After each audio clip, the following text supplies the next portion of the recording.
The fall is rolling in, and one of my favorite parts about the fall is right there. It's my fire pit.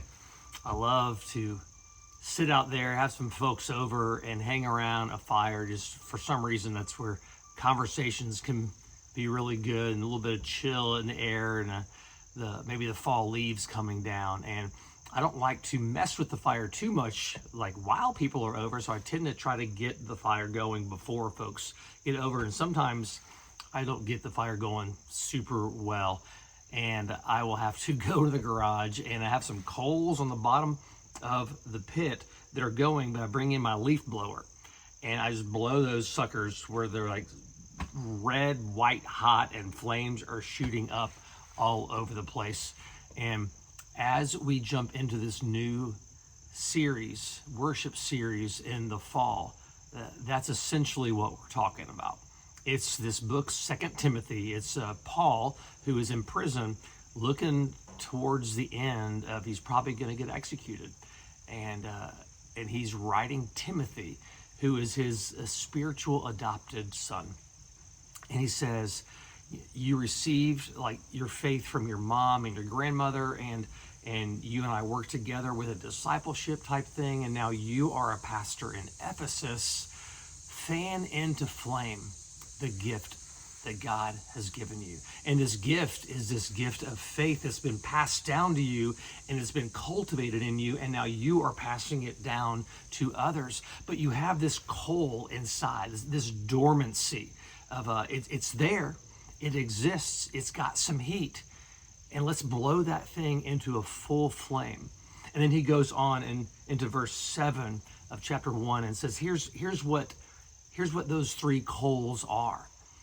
It's this coal of power. You have been given this power of the Holy Spirit, and I want you to work on it, to see it, to understand the power that's in you, and then to use it, to experiment and see what kind of power has God given me. And then there's, in addition to power, there's just love.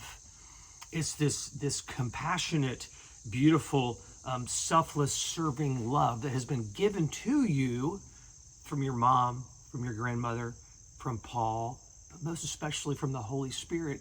And I want you to start understanding how much you are loved, and then to express that love, to know it and enjoy it, and then to express it and give it out. And finally, this third one, which is hard to translate because it's the only time it's used in the New Testament.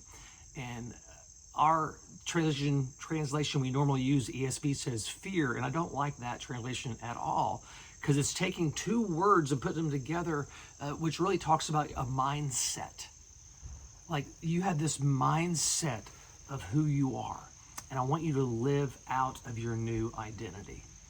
And so you have all of these coals inside of you, and I want you to see them, and I want you to start working on them and live out of them, have them burst into flame that gives heat and healing outward. That's what this 2 Timothy is about. To see how much we have been given, just how much we've been loved, how much power of the Holy Spirit is inside of us, and then to start cultivating it and have it be used and useful and outward facing. Every one of us have these three coals inside of us. Every one of us has all who know Jesus, all who have him inside of us have these coals, and we're called to know them, to enjoy them, to see what they are, within community, within relationships, and then outwardly as we serve.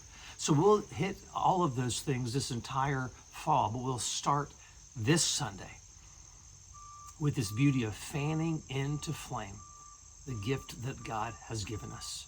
Super practical, extremely encouraging, and I want us to see how gifted that each of us are individually, but then as a group, as a body, as a congregation.